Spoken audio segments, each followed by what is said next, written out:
ये हिंदू धर्म का वो स्वरूप है जिसे देखकर बड़े बड़े ज्ञानी भी सोच में पड़ जाते हैं। 3 सिर, 6 हाथ और साथ में 4 कुत्ते, एक ही शरीर में सृजन करने वाले ब्रह्मा, पालन करने वाले विष्णु और संहार करने वाले शिव। आखिर ये कैसे संभव है? हम सब जानते हैं कि त्रिदेव पूरी सृष्टि को चलाते हैं, लेकिन इतिहास में एक दिन ऐसा भी आया था जब इन तीनों महाशक्तियों को अपनी शक्ति भूलकर एक साधारण मानव स्त्री की गोद में एक नन्हे बालक बनकर खेलना पड़ा था। आखिर कौन थी वो महिला जिसने भगवान को बच्चा बनने पर मजबूर कर दिया, और क्यों त्रिदेवों को एक ही शरीर में अवतार लेना पड़ा, जिसे आज हम भगवान दत्तात्रेय के नाम से जानते हैं? ये कहानी सिर्फ भक्ति की नहीं है, ये कहानी है एक महापरीक्षा की, ईर्ष्या की और एक ऐसी नारी शक्ति की जिसके आगे स्वर्ग का सिंहासन भी डोल गया था। स्वागत है आपका इस गाथा के पहले भाग में। सतयुग की बात है। भारतवर्ष के चित्रकूट के घने जंगलों में अत्रि मुनि का आश्रम था। अत्रि मुनि जितने महान तपस्वी थे, उनकी पत्नी अनुसूया उतनी ही बड़ी पतिव्रता थी।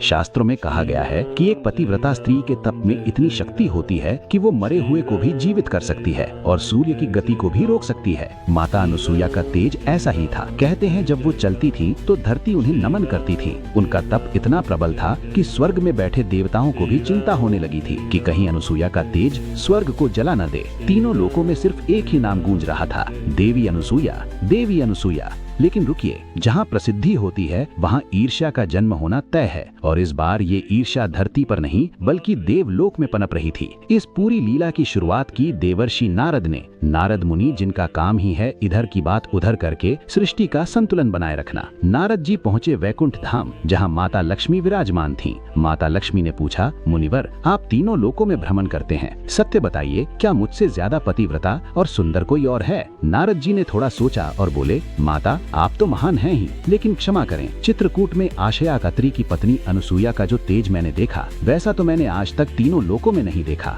वो तो साक्षात तपस्या की मूरत हैं। यही बात नारद जी ने ब्रह्मलोक में माता सरस्वती से कही, और यही बात उन्होंने कैलाश पर माता पार्वती से कही। अनुसूया जैसा कोई नहीं, अनुसूया जैसा कोई नहीं। नारद जी तो आग लगाकर चले गए, लेकिन पीछे छोड़ गए 3 देवियों के मन में ईर्ष्या की ज्वाला। तीनों देवियों सरस्वती, लक्ष्मी और पार्वती को ये बात चुभ गई। उन्हें लगा कि एक मृत्यु लोक की साधारण स्त्री उनसे श्रेष्ठ कैसे हो सकती है। तीनों देवियों ने ठान लिया कि अनुसूया के सतीत्व की परीक्षा लेनी होगी। उन्होंने अपने पतियों ब्रह्मा, विष्णु और महेश से हट कर लिया। माता पार्वती ने शिवजी से कहा, नाथ आप जाइए और देखिए कि क्या सच में अनुसूया का तप हमसे बढ़कर है। आपको उसकी परीक्षा लेनी होगी। यही हठ माता लक्ष्मी और माता सरस्वती ने भी किया। तीनों देवता जानते थे कि अनुसूया निर्दोष हैं और परम भक्त हैं। भगवान विष्णु ने समझाया भी, देवियों भक्तों की परीक्षा लेना तो ठीक है, लेकिन एक सती स्त्री के सम्मान से खेलना अग्नि से खेलने जैसा है। लेकिन देवियों की जिद के आगे त्रिदेवों को झुकना पड़ा। अनिच्छा से ही सही, ब्रह्मा, विष्णु और महेश ने एक योजना बनाई, एक ऐसी योजना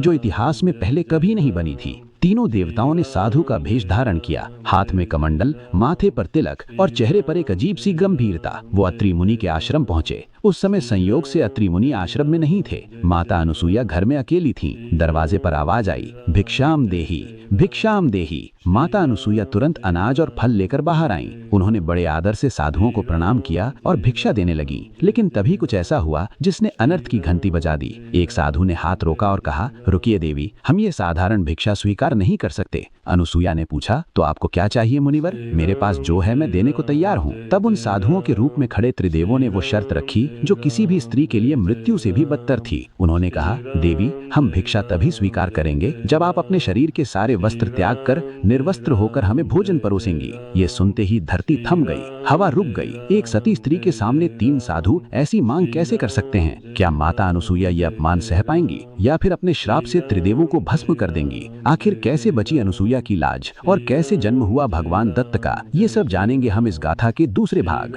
पार्ट 2 में। दोस्तों कहानी अभी शुरू हुई है, आगे जो चमत्कार होने वाला है वो आपके होश उड़ा देगा। पार्ट 2 मिस न करने के लिए अभी चैनल को सब्सक्राइब करें और कमेंट में लिखें, जय दत्त गुरु, जय